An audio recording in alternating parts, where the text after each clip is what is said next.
আজকে তোমার হিস্ট্রির পেপার বেরোনোর কথা ছিল না? এই যে ওমা এত কম নাম্বার। আরে এই কোশ্চেনের অ্যান্সারটা লেখনি কেন? 20-তে 0 দিয়েছে। কোশ্চেনে কি লেখা আছে? কি লেখা আছে? এখানে বলেছে যে সিপাহী বিদ্রোহ সম্বন্ধে যা জানো বিস্তারিত আলোচনা করো। তো আমরা তো আলোচনাই করেছি। তুমি লেখনি কেন? ওই এখানে তো লিখে দেয়নি যে বিস্তারিত লেখো। আলোচনা করতে বলেছিল, আমরা সবাই মেয়েরা মিলে বিস্তারিত মানে আধ ঘন্টা ধরে আলোচনা করেছি। তারপর বেল বাজলো যখন খাতা নিয়ে নিল, তো এখন যখন খাতা মানে দিয়েছে তখন দেখছি 20-তে 0 বসিয়ে দিয়েছে। তো যা বলেছে তাই তো করেছি। তো আমি তো মানে ভগবান তোমাকে শুধু মানুষের রূপটাই দিয়ে পাঠিয়েছে, মগজটা আর দেয়নি তোমাকে।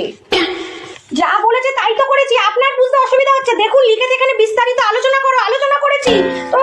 আমি বলি না তোমাকে সহ্য করি, অন্য কেউ হলে তোমার সহ্য করতো না।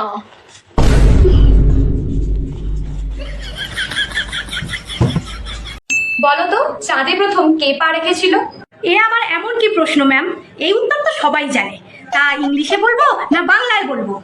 এমনি হয় না, আবার নাকি ইংলিশে বলবো। বাংলায় বলো।